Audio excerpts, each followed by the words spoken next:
가나안의 진입을 목전에 두고 모세는 계속해서 광야 40년 기간 동안 있었던 하나님과 이스라엘 백성들과의 관계에 있어서 있었던 일들을 계속해서 회상하며 이스라엘 회중들에게 하나님의 권면을 계속해서 전하고 있습니다.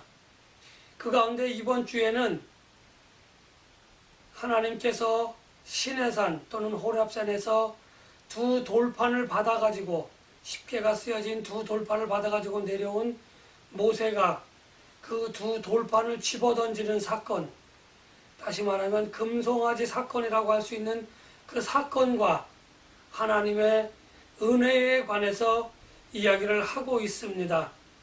그리고 그 이야기를 하는 그 목적은 너희가 가나안 땅에 들어가더라도 너희는 하나님의 말씀을 준행하여야 한다.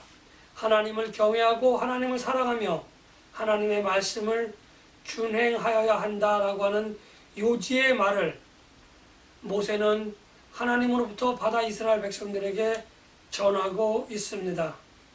우리가 잘 알고 있는 이 금송아지 사건엔 두 가지 의미가 있는데, 첫 번째로는 금송아지 사건으로 인하여 이스라엘 백성들이 광야에서 하나님으로부터 진멸을 당할 뻔했다 하는 사건을 우리는 기억해야 합니다. 하나님께서 이스라엘 백성들이 불평을 하고 불만을 토로할 때에 화를 내시고 그들에게 참으로 어렵게 그들의 고통과 고난에 동감하면서 그들이 목이 마르다고 할 때에 물을 주셨고, 배가 고프다고 할 때에 만나를 주셨고, 고기가 먹고 싶다고 할 때에 메추라기를 주시는 그러한 하나님의 은혜가 지속적으로 이어지고 있었는데, 이 금송아지 사건은 하나님을 분노하게 하고 하나님께서 이스라엘 백성들을 진멸시키고자 할 정도로 하나님이 분노하셨다고 하는 그 사실이 있는 겁니다. 그리고 두 번째로 이 금송아지 사건으로 말미암아 하나님께서 이제 장차 아론의 뒤를 이어서, 아론과 그의 가족의 뒤를 이어서 레위 사람들에게 성막에서의 일을 맡기는 그러한 일이 오늘 금송아지 사건을 통하여 이제 준비되어지고 벌어지고 있는 겁니다. 그리고 마지막으로 하나님께서 깨트려버린 두 돌판을 모세에게 다시 그 두 돌판을 내가 만들어서 돌판을 가지고 올라와라. 그리고 시띠나무로 너가 궤를 짜서 그 궤를 가지고 호렙산으로 다시 올라오너라 라고 하나님께서 모세에게 이야기하는 장면이 금송아지 사건에 있어서 중요한 세 사건이라고 이야기할 수 있습니다. 먼저 하나님께서 금송아지 사건을 통하여 이스라엘 백성들을 진멸하고자 하였지만, 하나님께서는 다시 말하면 모세의 목숨을 건 그러한 중보 기도로 말미암아 하나님께서 이스라엘 백성들을 모두 다 진멸하지 아니하시고 그 가운데에 금송아지 사건을 일으킨 주동자만을 하나님께서 진멸하시고 나머지 이스라엘 회중들을 살려주시는 그러한 사건이 오늘 금송아지 사건에 있어서 첫 번째 중요한 사건입니다. 그리고 두 번째, 하나님께서 행하신 두 번째 중요한 사건은 모세에게 네가 두 돌판을 깨뜨렸으니 내가 너를 벌하겠다라고 말씀하신 것이 아니라, 너가 그렇게 화를 내고 너가 그렇게 두 돌판을 집어던진 그 분노를 내가 10분 이해한다. 그렇지만 그 두 돌판이 너희들에게 꼭 필요한 것이니 라고 말씀을 하지 않으셨지만, 모세에게 내가 처음 가졌던 그 두 돌판과 똑같은 크기의 두 돌판을 만들어서 내가 다시 산으로 올라와라. 그런데 이번에는 돌판만 가져오지 말고 나무로 궤를 짜서 두 돌판과 함께 내가 나 산 위로 다시 올라와라, 이렇게 이야기를 합니다. 그리고 40일간을 걸쳐서 하나님께서 모세와 그 호렙산 꼭대기에 있으면서 모세에게 두 돌판에 또다시 10계명을 적어서 모세에게 주고, 그 십계명을 네가 가지고 온 그 궤 안에 잘 넣어서 보관하고 너희 중에 항상 있게 하라라고 하나님께서 말씀을 해 주셨습니다. 하나님께서 모세에게 이렇게 하신 이유들, 그리고 이 사건들을 모세가 오늘 이스라엘 회중들에게 설명하고 있는데, 이러한 모든 일련의 사건들을 통해서 모세는 이스라엘 백성들에게 하나님의 은혜가 너희에게 임하였다고 하는 것을 오늘 우리들에게 이야기해 주고 있는 것입니다.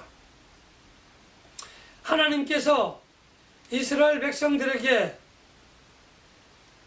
내가 너희들을 다 진멸하려고 했다고 하는 그 사건, 그 말씀, 그 분노에서 우리가 알 수 있는 것은 지금까지 하나님께서 이스라엘 자손들을 쭉 이끌어 주시고 먹이시고 입히시고 그렇게 해 주셨음에도 불구하고 이스라엘 백성들이 하나님을 진노하게 하시고 하나님으로부터 진멸을 받을 뻔한 그 사건은 단순히 이스라엘 백성들을 진멸하는 것에서 끝나지 않고 하나님께서 이스라엘 백성들에게 주셨던 그 언약, 아브라함과 이삭과 야곱에게 하셨던 그 언약이 더 이상 진행되어지지 않고 이제 여기서 모든 것이 끝난다라고 하는 하나님의 선언이었던 겁니다.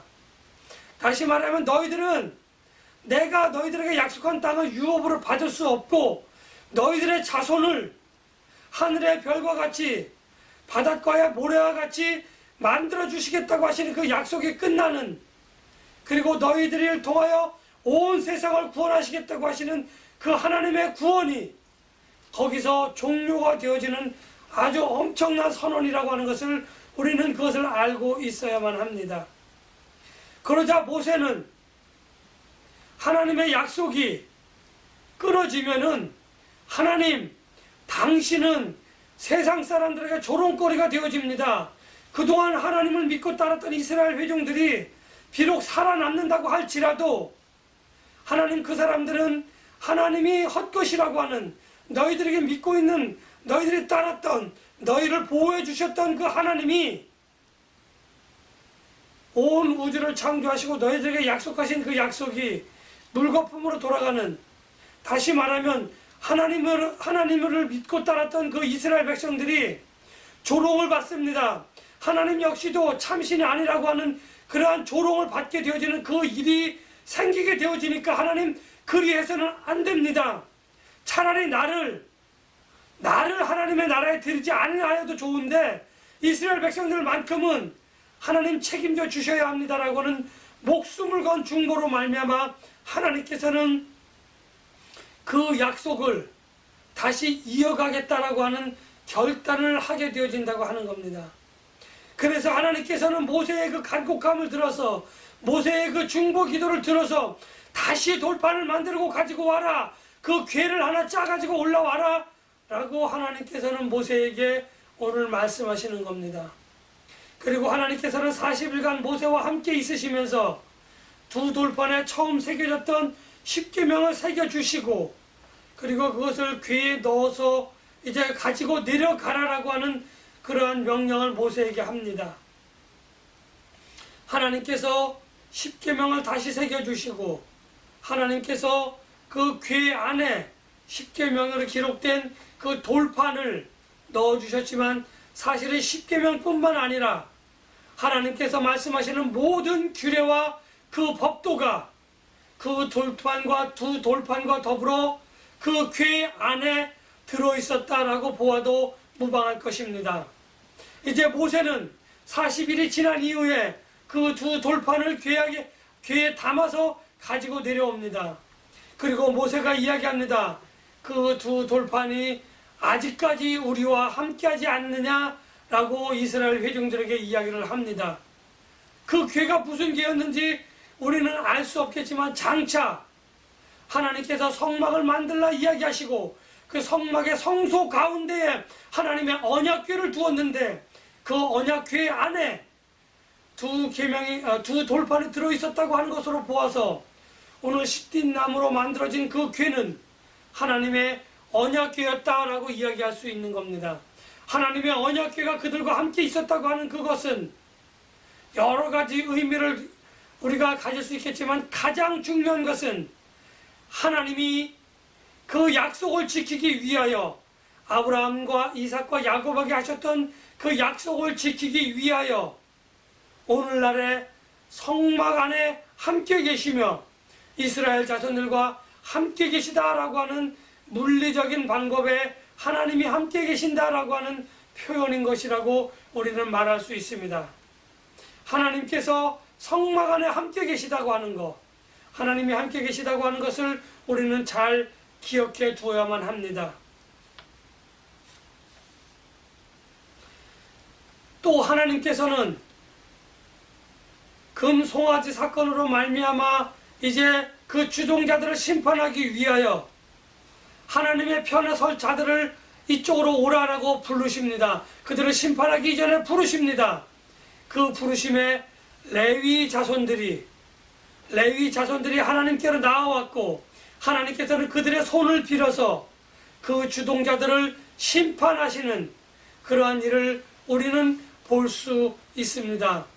하나님께서는 그렇게 자원하는 마음으로 하나님의 일을 감당하겠다라고 하나님의 편에 섰던 그 레위 자손들에게 장차 아론을 대신해서 아론의 집안을 대신해서 하나님께서는 그들에게 하나님께 봉사하는 일, 하나님에 관련된 모든 일들을 맡기시는 축복을 하셨다고 하는 것을 우리는 그 앞장에서, 다시 말하면 신명기 10장의 그 앞장에서 우리는 볼 수 있었습니다.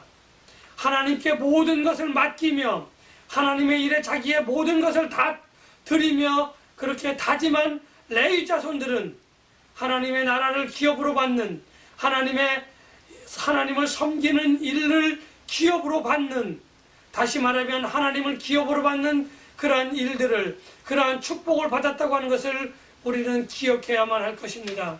제가 오늘 여러분들에게 말씀드리고 싶은 것은 하나님께서 이스라엘 자손들과 함께하고 또 특별히 레위 자손들에게 복을 주시며 하나님의 일에 참여할 수 있는 그 축복을 허락하셨다고 하는 것을 저는 여러분들과 함께 나누고자 합니다.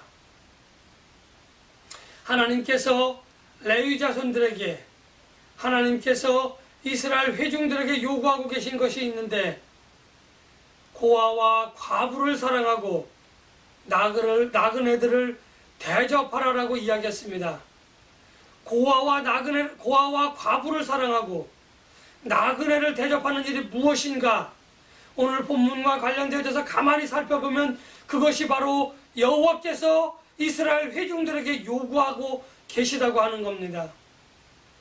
하나님께서 고아와 과부를 사랑하고 나그네를 대접하라고 하신 그 말씀을 하시기 이전에 가만히 그 앞에 말씀을 가만히 읽어보면 하나님께서 마음을 다하고 성품을 다하여 하나님을 경외하며 하나님의 말씀에 순종하라 라고 말씀하신 이후에 고아와 과부를 사랑하고 나그네를 대접하라 라고 이야기하고 있습니다.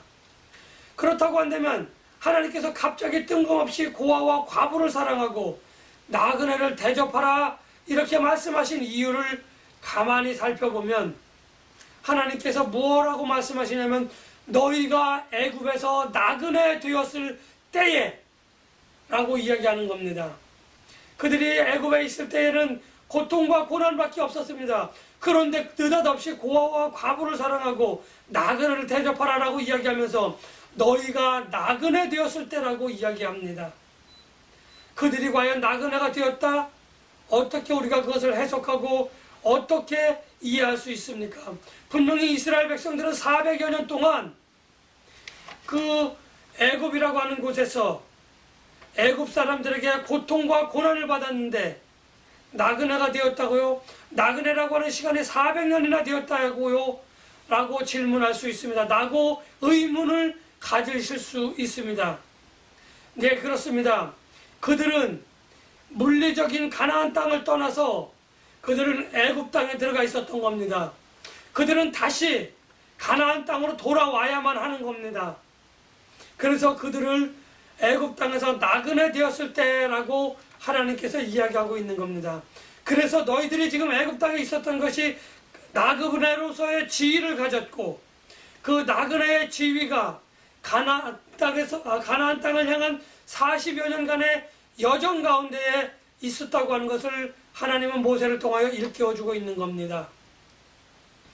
이제 나그네가 가질 수 있는 그러한 권리와 나그네가 가질 수 있는 그러한 특권을 살펴본다고 한다면 그들은 애굽 땅에서 뿐만 아니라 그들이 40년 광야 생활을 하면서 나그네는 법적으로 어떠한 보호도 받을 수 없던 겁니다. 그들이 머물던 그 장소에서 법적으로 보호를 받을 수 있는 게 아닙니다. 그래서 그들은 철저하게 하나님만을 의지하고 하나님의 말씀에 순종하여 하나님의 은혜를 받을 수밖에 없었던 겁니다. 그래야만 그들은 안전이 보장되어지고 그래야만 그들은 목숨이 보장되어지는 그러한 상황에 있었다고 하는 것을 오늘 하나님께서는 모세를 통하여 너희가 나그네 되었을 때라고 하는 문구로 모든 것을 다 입증하고 있는 겁니다. 모든 것을 다 설명하고 있는 겁니다. 그래서 고아와 과부 그들은 법적으로 아무런 보호를 받을 수 없습니다. 그들은 법적으로 어떤 혜택을 받을 수 없습니다. 왜냐하면 그들은 아비가 없었기 때문에 유산으로 받을 수 있는 게 없었고 그들은 아들이 없었고 남편이 없었기 때문에 그들은 먹고 사는 문제를 해결해야만 하는 절박한 심정이 있었다고 하는 겁니다. 그래서 그들을 사랑하는데 어떻게 사랑한다? 내 이웃을 사랑하되 내 몸과 같이 사랑하라고 하는 마음과 뜻과 성품을 다하여 사랑하라고 하는 하나님의 명령을 그들에게 모세는 전달할 수밖에 없었다고 하는 겁니다. 그들이 고아와 과부가 하나님의 백성이었기 때문에 그들을 사랑하고 그들과 함께 하나님의 나라를 기업으로 받아야 된다, 유업으로 받아야 된다라고 하는 또 다른 면을, 또 다른 말씀을 하나님은 그렇게 이야기하고 계신 겁니다.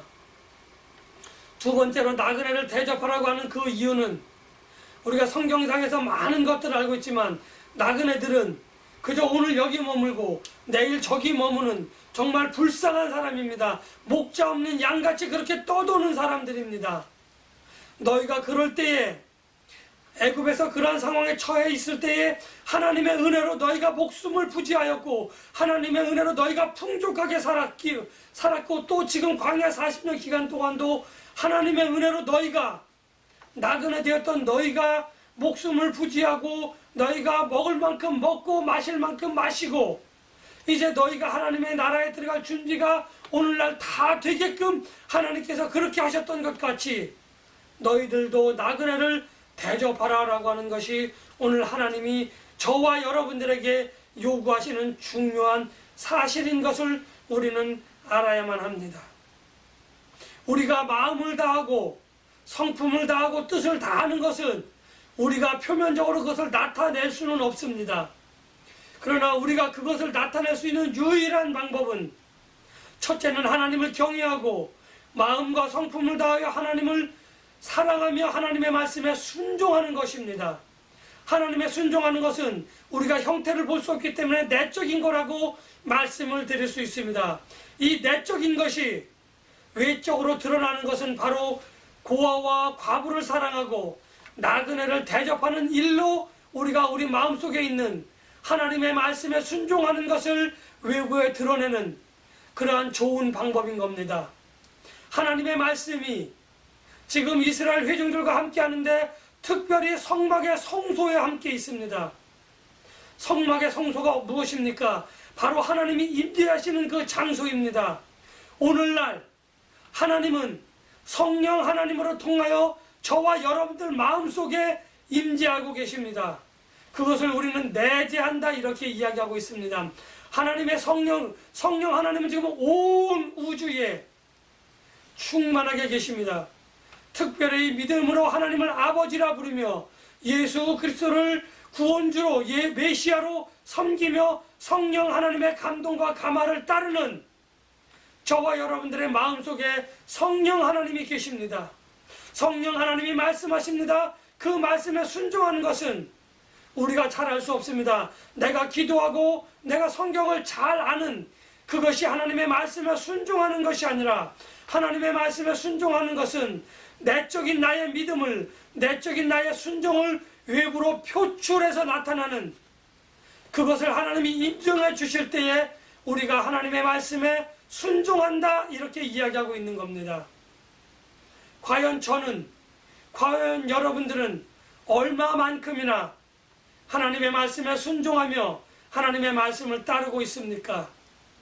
마음으로 아무리 믿음이 좋다고 이야기할지라도 그것이 바깥으로 표출되어져서 고아와 과부를 사랑하고 나그네를 대접하는 일로 그것을 우리가 보여질 때에 그것은 열매를 맺게 되어지는 겁니다. 우리는 그 열매를 성령의 열매라 이렇게 이야기할 수 있는 겁니다. 그리고 그 열매를 통하여 많은 백성들이 내가 배고픈 것을 채우고 내가 목마른 것을 채웁니다. 그 열매를 맺게 하시는 이가 하나님이신데 우리가 순종하지 않으면 우리는 그 열매를 맺을 수 없다고 하는 겁니다. 그 열매를 맺기 위해서, 순종이라고 하는 행위를 통해서 성령의 열매를 맺기 위해서 우리는 정말 사심 없이 하나님의 말씀에 순종해야 됩니다.